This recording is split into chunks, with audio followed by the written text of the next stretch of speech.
I'm Cassandra Miller, 32, and until last month, I believed being the dependable daughter held value for my parents. Then I received their text. We want a calm Thanksgiving with your sister's family this year. Perhaps you could sit this one out?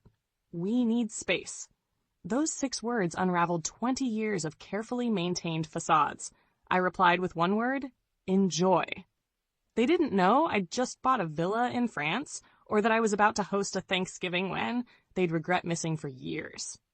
Before I share what happened next, comment with where you're watching from and hit like and subscribe if family drama stories make you feel better about your own holidays. As the eldest daughter of Linda and Robert Miller, I always carried the burden of expectations. My bond with my parents was close but complex. I checked every box. Straight A student, college scholarships, a career that paid well. Yet, the spotlight always landed on my younger sister, Melanie, 5 years my junior, charming and perpetually needy. While I worked 3 jobs to fund college, my parents covered Melanie's tuition. When I saved 2 years for my first car, they gifted Melanie one on her 16th birthday. The pattern was obvious, but I convinced myself it was imagined.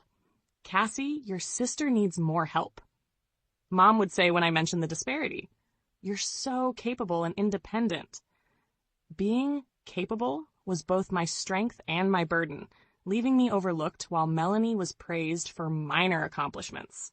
When I graduated with honors from Boston University, my parents attended but left early to help Melanie move. My first promotion at 25 was overshadowed by talk of Melanie's wedding at our family dinner. Still, I stayed connected.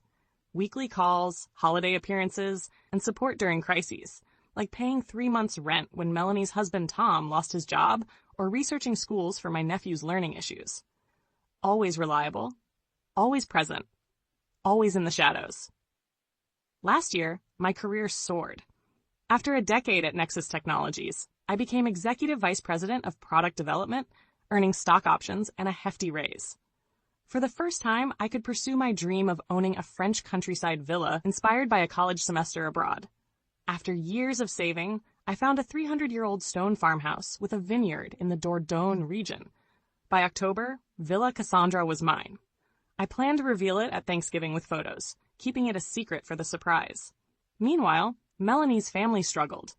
Tom bounced between jobs, and my parents doted on their kids, Emma and Jack, their only grandchildren. My single, childless status was another strike against me, despite my contentment. You just haven't met the right person, Mom would say, as if my career and friendships were temporary. Beyond my immediate family, I cherished ties with cousins Jordan and Sophia, my mother's brother's kids. We bonded at our grandparents' lake house and stayed close into adulthood. Jordan, a Chicago pediatrician, and Sophia, a Seattle architect, shared my triumphs and struggles in ways my parents and sister never did. Aunt Eleanor, Mom's sister and a psychology professor, was my confidant. At 62, unmarried, she lived vibrantly and saw the family dynamics clearly.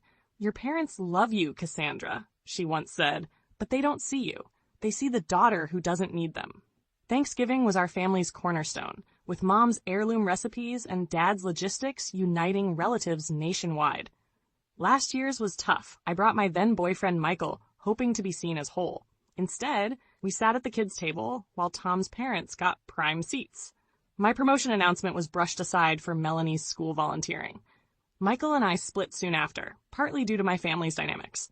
Despite this, I anticipated this Thanksgiving, eager to share my villa and career wins, hoping they'd finally see me.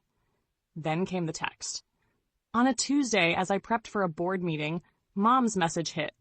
Hi, sweetie. Dad and I want a peaceful Thanksgiving with just Melanie's family. Maybe you could skip this one. We need space. Love you. Stunned, I reread it, emotions swirling. Shock, hurt, anger, then clarity. This wasn't new, just overt. Past texts flashed back. Just gifts for the kids this Christmas. Or we're late for your birthday. Melanie has a meeting.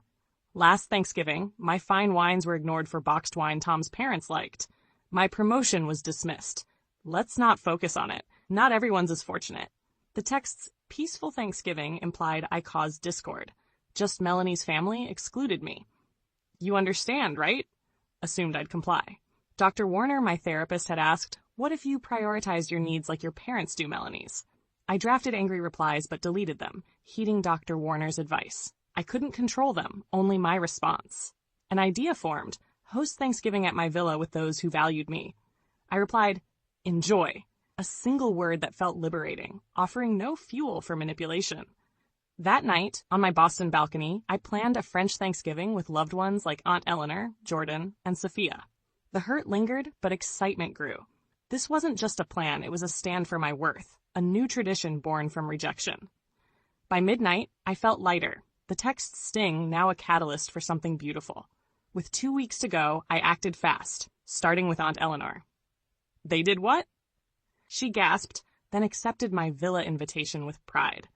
Jordan and Sophia were thrilled, booking flights instantly.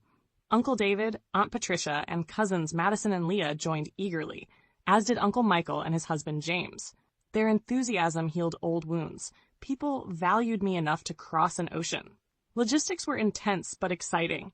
I coordinated with a French property manager for beds, linens, and kitchen supplies, and sourced local ingredients for a menu blending American and French flavors. 3 days in, Tom called unexpectedly. "I heard you're not coming to Thanksgiving," he said. He sensed something off about my parents' request and asked to join with Melanie and the kids, citing tension with my parents over money.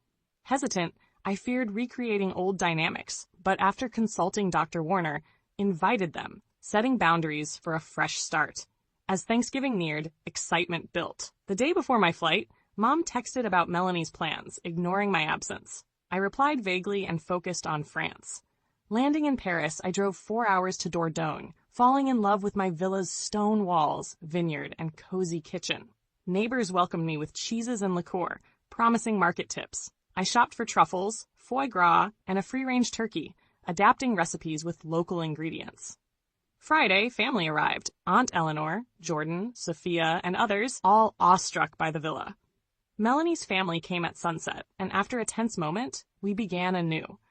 That night, around the farmhouse table, Uncle Michael toasted to new traditions, and Melanie raised her glass to me.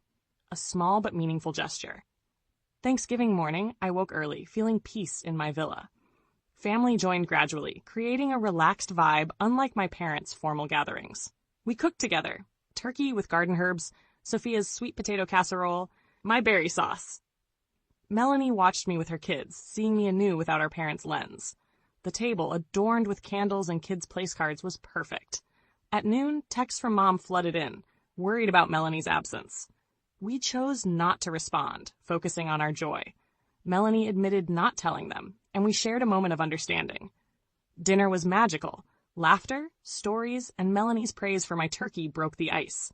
We shared past Thanksgiving mishaps, easing old hurts. Tom and Melanie thanked me for inclusion and second chances.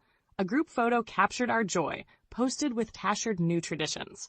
Mom called during dessert, stunned to learn we were all in France. I explained calmly, ending the call to preserve our moment. Later, Dad called, upset. I spoke my truth. Their exclusion mirrored years of sidelining me.